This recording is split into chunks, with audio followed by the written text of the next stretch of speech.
अगर इतने उम्र में भी दुखी हो तो क्यों हो? विचार करो, चिंतन करो। क्योंकि 60 साल में भी अगर दुखी हो तो क्या सोच रहे हो अगले 10 साल में कोई कमाल होने वाला है क्या? कुछ ऊपर से आशीर्वाद बरसने वाला है क्या अचानक? कुछ नहीं होगा। 60 इयर्स जब तुम्हारे चले गए तो कुछ नहीं होगा। इसलिए नॉलेजफुल होने का अर्थ इतना ही है कि इतने जीवन में भी अगर तुम्हें प्रसन्नता नहीं मिली, सुख नहीं मिला, आनंद नहीं मिला, तो अब सोचने का समय है। तुम्हारा बच्चा जब नहीं पढ़ता तो तुम करते हो ना, अब इससे पढ़ाई नहीं होगा जी, 5 बार फेल हो गया, चलो कहीं धंधा पानी करा देते हैं। तो हमको यह समझ में नहीं आता है कि तुम जिंदगी में फेल हो फिर अपना रास्ता क्यों नहीं बदल रहे हो? तुम बच्चे का रास्ता तो बदल दिए, तुम कब बदलोगे? और सफलता की एक ही परिभाषा है दुनिया में, जो जितना आनंदित है उतना सफल है, जो जितना हंसमुख है, भीतर से जितनी मस्ती जिसके जीवन में बची हुई है, वो उतना ही सक्सेसफुल है। ये गाड़ियां, ये बाड़ियां, ये सक्सेसफुल नहीं बना सकते तुम्हें। ये बना चुके होते तो मुकेश अंबानी और अनिल अंबानी की मम्मी जाकर के गुजरात में रो नहीं रही होती। हाँ, अपने गुरु के पास जाकर रो रही थी। गुरु ने पूछा, क्यों भैया, तुझे क्या तकलीफ है? तो बोला, गुरुजी एक बहुत दुख है मुझे। क्या दुख है तुम्हें?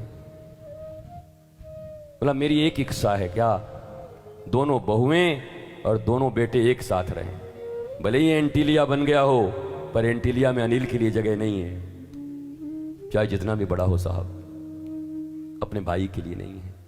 मां को वही कष्ट है कि मेरे तो 2 ही संतान हैं, दोनों मिल के रहते, दोनों बहुएं मिल के रहती।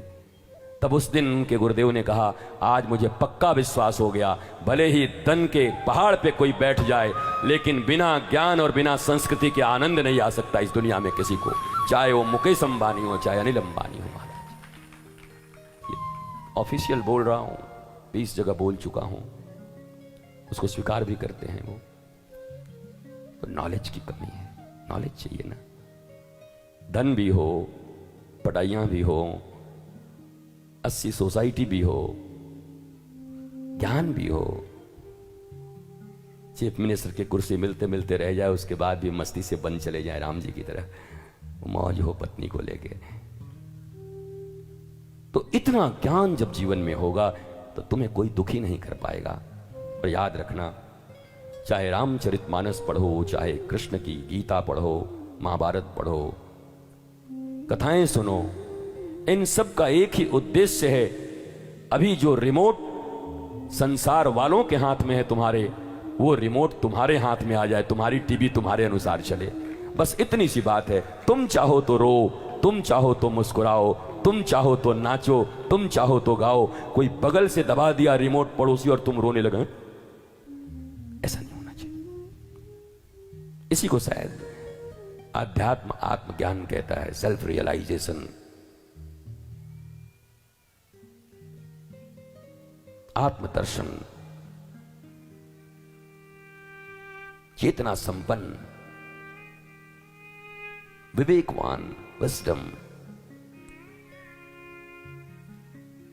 तो सेल्फ रियलाइजेशन जरूरी है। धर्म का मतलब यही होता है। बाकी सब बचपन स्कूल के कर्म कांड हैं, करते रहो, मना नहीं करता। पर किसी का बच्चा बचपन स्कूल में ही पढ़ता रह जाए 20 साल तक, तो उसको मंद बुद्धि कहते हैं कि पहली क्लास में ही 20 साल से है। तुम भी 80,000 कर्म कांडों में ही फंसे हुए हो। उपासना कब करोगे? 16,000 और 4,000 ज्ञान के श्लोक तक कब पहुंचोगे? मनुष्य की जीवन 70 से 80 साल की है, इसी में तुम्हें उस 4,000 ज्ञान कांड तक पहुंचना है। तुम तो पहुंच ही नहीं रहे। 5 साल में भी डोरे बांध रहे थे और 85 साल के होकर भी डोरे ही बांध रहे हो। सेल्फ नॉलेज कब होगा? और धीरे धीरे विवेकवान बनो मेरे भारतीयों। धर्म के नाम पर हंसना, निंदा करना। गुरुजी हम लोग साइंटिफिक तरीके से जीते हैं, अभी तो बता दिया, साइंस का अर्थ भी बता दिया, धर्म का अर्थ भी बता दिया, स्पिरिचुअलिज्म का भी अर्थ बता दिया। कोई प्रश्न हो तो पूछ लेना। हार्वर्ड से ही तुम्हारे बेटे बेटी हो तो उनसे बोलना, पूछ लें। कभी अगली कथा में अभी कहीं जाएंगे वहां बोल देंगे, लाइव होता ही है, वो भी देख लेंगे सब। तुम्हारे पास जवाब नहीं है, इसलिए तुम्हारे बच्चे नहीं मान रहे हैं इस बात को, क्योंकि तुम्हारे पास ही जवाब नहीं, तुम्हें नहीं जान। और इसमें तुम्हारा भी कोई दोष नहीं है। 1858 के बाद वो अंग्रेजी शिक्षा पद्धति ने हमें बर्बाद कर दी। हमारी अपनी संस्कृति की शिक्षा नहीं है। गुरुकुलम में 20 फैकल्टीज होते थे। एरोनॉटिक्स पढ़ाए जाते थे, विमान बनाना सिखाया जाता था। भारत के गुरुकुल से निकला हुआ बच्चा, याद रखो उस जमाने में भी ग्रीक हुआ करता था।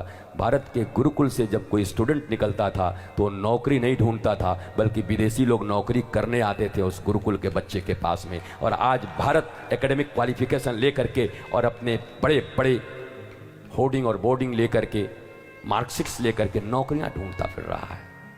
नौकरी, नौकर हो तुम कि मालिक हो? हाँ, दुनिया में लड़ाई मालिक बनने की हो रही है, तुम्हें इतना नौकर बनने का क्या तकलीफ है? और अगर नौकर ही बनना है तो फिर कुछ 80 जगह बन जाओ, ठीक जगह बन जाओ।